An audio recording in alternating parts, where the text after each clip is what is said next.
Hello everybody and welcome once again to the channel. Tonight we will be doing a little something new, something we haven't tried before. It's part of this huge rollout of programs and shows that I've been trying to do,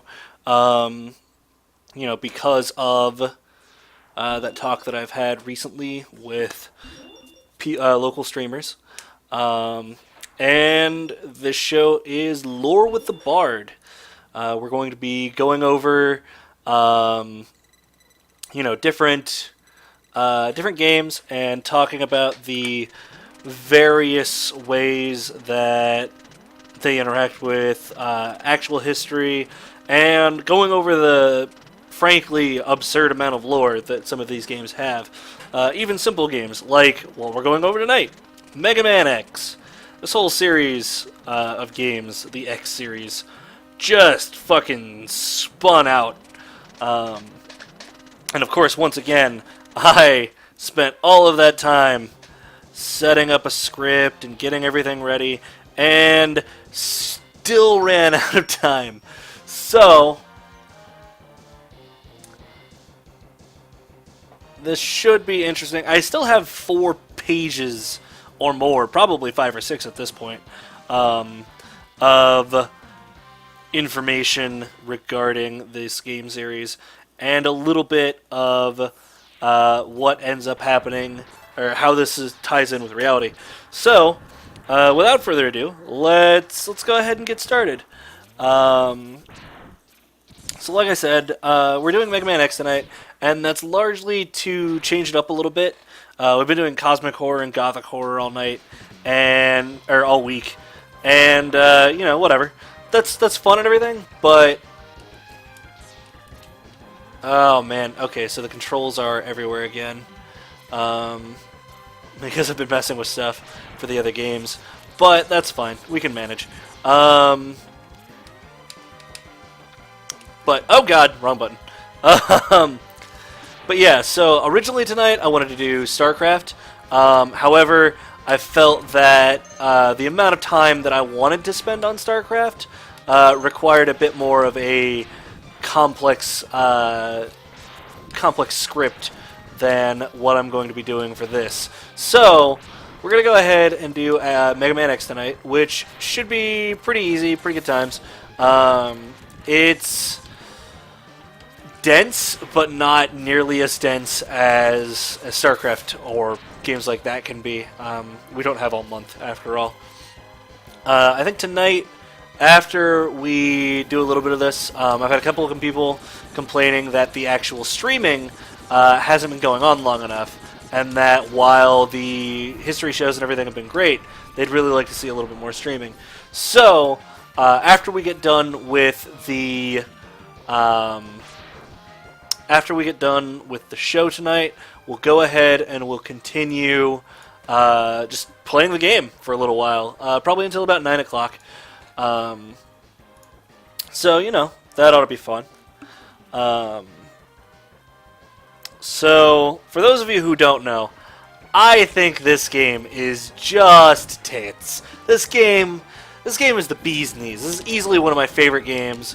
One of the best games I've ever played. I love the design of it, but it's not what we're here to talk about today. What we're here to talk about today is almost entirely the lore.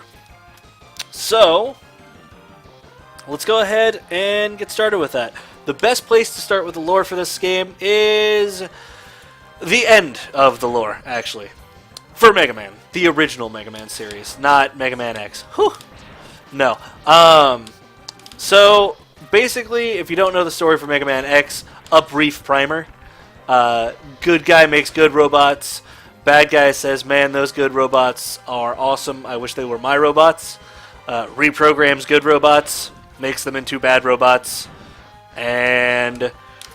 damn it. Reprograms them, makes them into bad robots. They fight for a while. One of good guy's robots remains way too good and infallible and pure and beautiful, I guess. And basically just takes out all the bad robots and kills them and or fixes them, depending on which version of the story you're going with.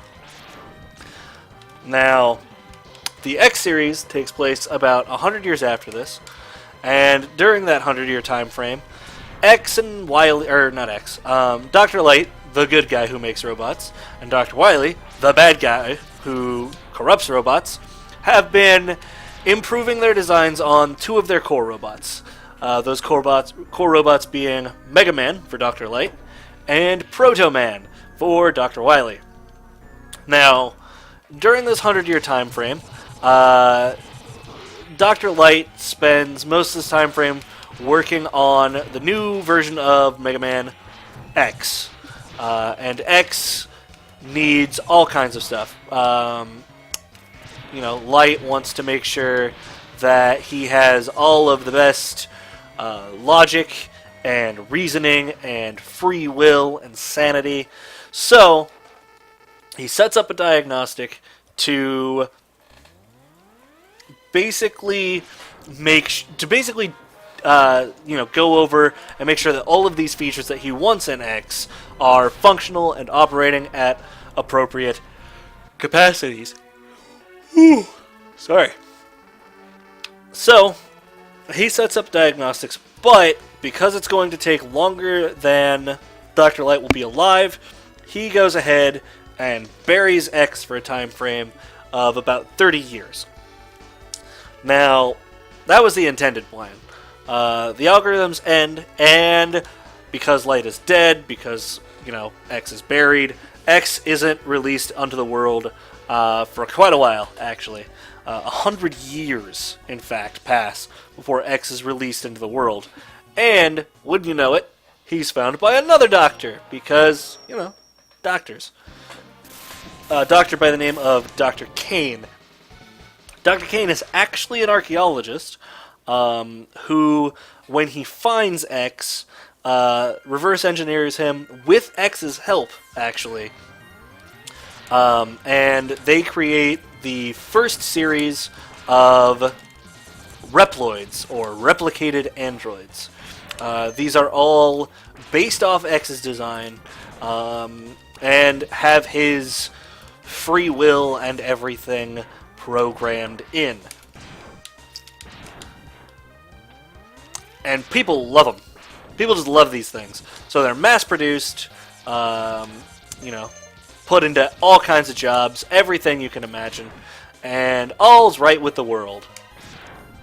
However, because they have free will, things go a little wonky, and occasionally a Reploid will go off the rails and become a Maverick. And a Maverick is basically just a robot that does crimes. Because crimes, yar. So, to combat this problem, Dr. Kane, who is working with the government at the time, suggests that they make a series of Reploids called Maverick Hunters. And Kane himself goes out of his way to create the first ever, or the most advanced of these Maverick Hunters, Sigma. Sigma is given all kinds of firewalls and advanced AI to combat this, what they think at the time is a malfunction of some sort that causes different Reploids to become Maverick. So, naturally, because they have no fucking clue what causes this malfunction, as they call it, Sigma eventually becomes a Maverick himself. Dun dun dun! He becomes a Maverick, and eventually takes a lot of the Maverick Hunters with him in his madness, whatever you want to call it. And so, feeling guilty for the robots he's created having gone Maverick, X teams up with his buddy Zero, a robot that he did not actually make, and goes out into the world to correct the problem, basically. Oh wow, these controls are weird. Okay, whatever. Sorry, that was distracting. So he goes out in the world to correct the problem. And that's basically where the game starts. That all happens before the first game. So the first game starts, and like we saw earlier, he goes through a city trying to help out with Mavericks that are all over the place, fucking up the scenery, blowing shit up, and he is inevitably,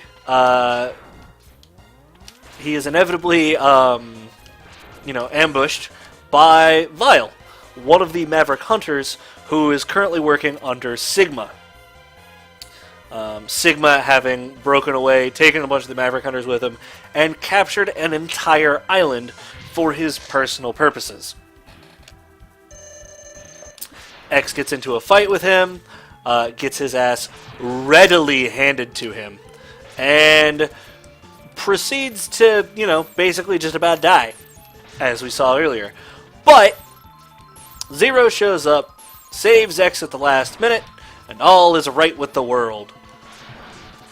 Zero informs X, hey, I think you might be a little bit underpowered right now. Maybe you want to consider not trying to fight dudes in giant power armor.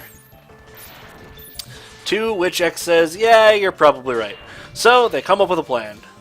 X will go around and fight the Maverick Hunters, using his ability to absorb their powers and strength after they die, to increase his strength before the final fight with Sigma. And Zero will proceed to go hunt down Sigma because they have no fucking idea where this guy is. So they set off on their separate ways. X, as he's fighting waves upon waves of Mavericks, finds out that Dr. Light had buried capsules and capsules that contained weapon and armor upgrades in the general area as a precaution in case X was called to a life of violence and hopefully peacekeeping? He doesn't know. Free will does that. So with these modifications to his systems and the added power of each of the Mavericks that he fights, he eventually finishes off the last of the Maverick Hunters. Once the last of the Maverick Hunters are felled, Zero shows up and informs X, hey, I found Sigma. We should take care of that because he's a bad dude. So they meet up outside of Sigma's base and decide to go for a two-pronged attack. X will attack the front, and Zero will attack the back. This goes actually pretty well. Once X gets inside, he finds out that many of the Maverick Hunters that he has destroyed have been replicated and are being used to protect this last stronghold, so to speak. So he defeats the Mavericks the Maverick Hunters again, and proceeds to fight Vile. Before he fights Vile, however, Zero shows up and says, hey, you're not strong enough, because apparently he hasn't been paying attention, and fights Vile on his own, and gets his ass handed to him pretty handily, which is a common theme in this game, and I'm surprised I didn't see it sooner. Everyone's getting their ass handed to him all the time. It's a mess. I missed something, didn't I? Because I'm talking. Oh well. We'll just go back and grab that. Nope, I didn't. Okay, sorry. There's a thing coming up, and I don't want to miss it just because I'm talking. But yes, so X kills the Mavericks. Vile, that's where we are. So Zero is captured by Vile, and stuff basically kind of sucks for him. X attempts to fight Vile, who is in his notable or very obvious power armor and is generally just an asshole. And also gets his ass handed to him. So, as Vile laughs and prepares to deal the finishing blow to our buddy X, Zero breaks from his cage and sacrifices himself to blow up Vile's power armor. At which point, X breaks out and kills Vile because Zero saved him, Zero sacrificed himself. He managed to do this pretty quickly once Vile is out of his... Oh, son of a bitch! Once Vile is out of his power armor, and manages to get over before to hold Zero in his dying breath. Newly battle-hardened and newly determined, X proceeds to go to Sigma and find him in his personal chambers. Sigma basically attempts to get X on his side one last time before he attacks and is defeated by our hero. And then, in true video game villain style, he proceeds to put his head into a giant metal fox robot suit and attempt again to kill X. And X kills him again. And that is the end of that. Everybody's safe and sound and free. Until they make the second game. And the third game. And the fourth game. And so on and so forth until the 8th fucking game in this series. They didn't have a story to tell. They just thought this game sold well. Because it did. Game's sweet. Got a little out of hand over time, though. The story afterwards goes that what actually happened that caused all the Mavericks to go mad and insane and criminal was a virus carried by our boy Zero, who, as it turns out, was the program, or was the Proto-Man prototype, the Proto-Man advanced version that Wily had been working on during the end of his life. The time frame where Zero was shut down was actually spent using his system to create the Zero virus, which basically made robots go bad because Wily's an asshole.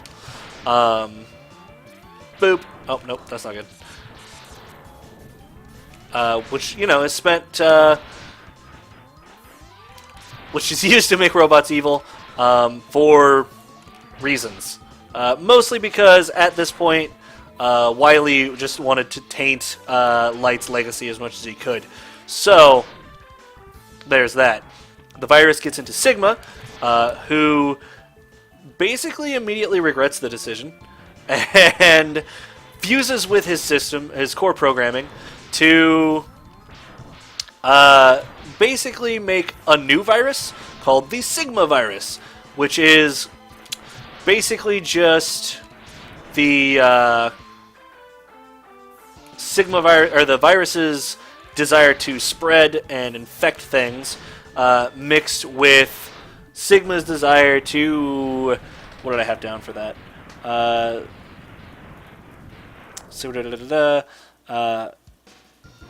Oh, not Sigma's desire, Sigma's consciousness. So, Sigma's consciousness, tainted by the virus, is infused with the virus's desire to spread, and basically culminates in the rest of the X series. They spend everything after, I want to say, X2, you know, chasing down and dealing with all of these problems caused by the Sigma virus. This also happens a lot in the Zero series, though, from what I understand, but I haven't actually played or researched those, so I can't personally verify that. Other problems continue to spring up as they go along, with, at one point, an entire nation of Reploids being formed to house the Reploids, while the rest of the world basically gets pissed that their toasters, that they were dumb enough to give free will, want equality. Ooh. And while the rest of the series is very much built around this idea of slavery, of, you know, when does a machine become more than that? When does a machine have the rights and things like that? What I actually want to talk about is the way that this series handles the concept of free will. Like I said, the X series deals a lot with this concept, and it's at the core of this first game especially. And this is one of those questions that has historically been asked by pretty much every philosopher to have ever been a person, as well as pretty much every person to have ever been a person. We've all wondered at some point or another, hey, do I have free will, and what the fuck is free will anyway? And that's not a question that anybody's got a suitable answer to, really, as far as I'm concerned. You know, we've got plenty of arguments that say, yes, human beings totally have free will because, well, for starters, I can tell that I just, make decisions. While, on the other hand, we have plenty of people making counter-arguments that, you don't actually have free will, you're just reacting to stimuli that you've had over your life and making decisions based off that. You're basically programmed.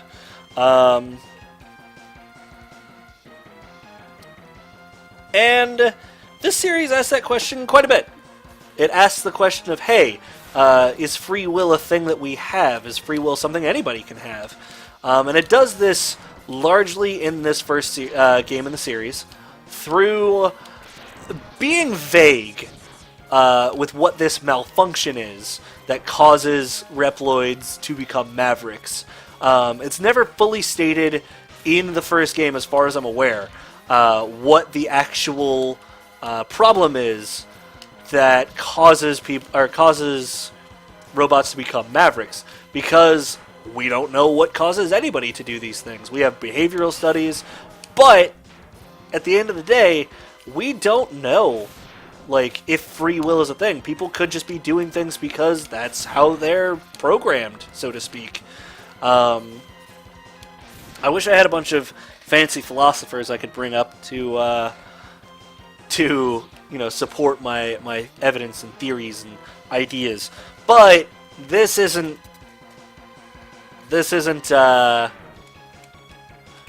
Sorry, distracted. This isn't game theory. I don't pretend to be game theory. I just throw things out there.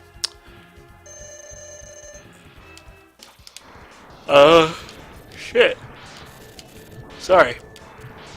It's been a busy day. I was moving the comic shop in town, so the one that I pretend to work at for the most part.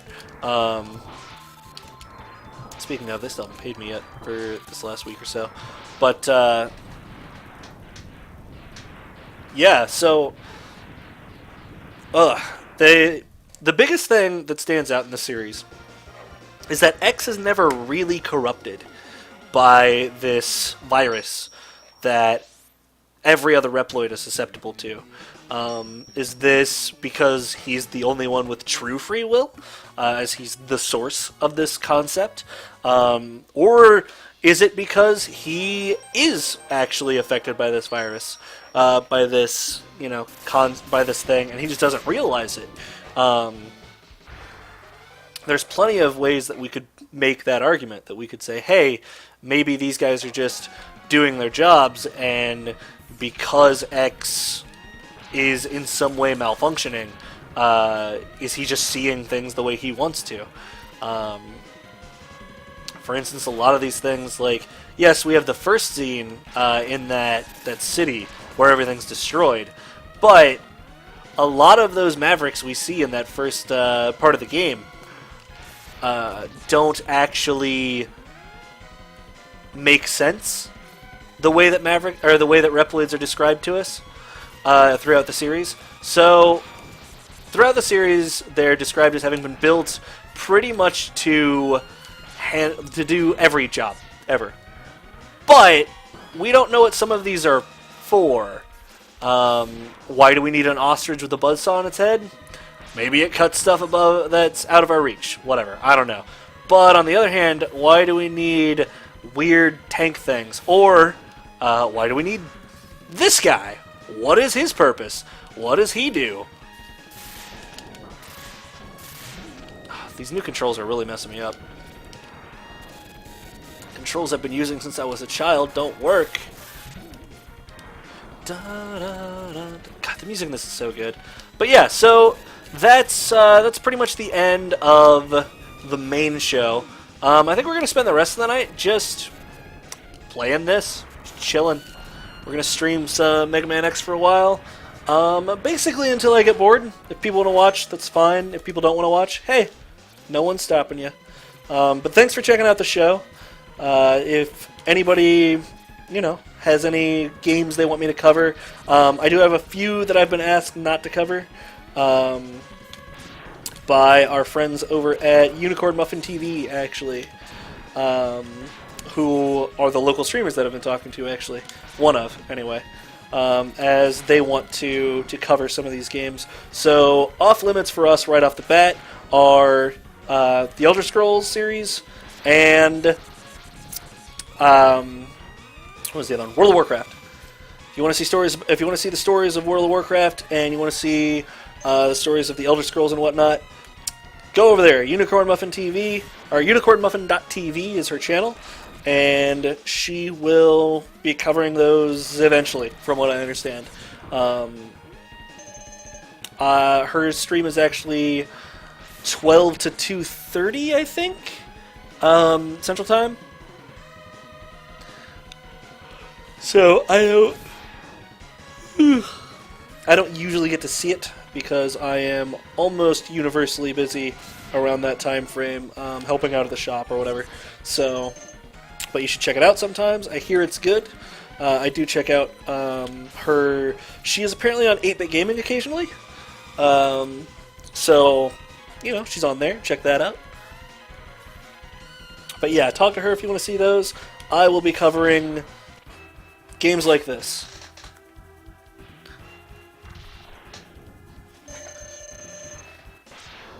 Well, games like this, games that, I feel like covering. Definitely StarCraft. I think later we're talking about covering Overwatch. Talking about different characters in Overwatch. This character is so easy to kill. Watch this. He just stun lock. Boop. But yeah. So let us know anything you want us to cover that's not those two games. I'll do what I can, especially when I can. And yeah, tonight we'll just go ahead and enjoy ourselves some lovely Megaman X. I love this game. I'm gonna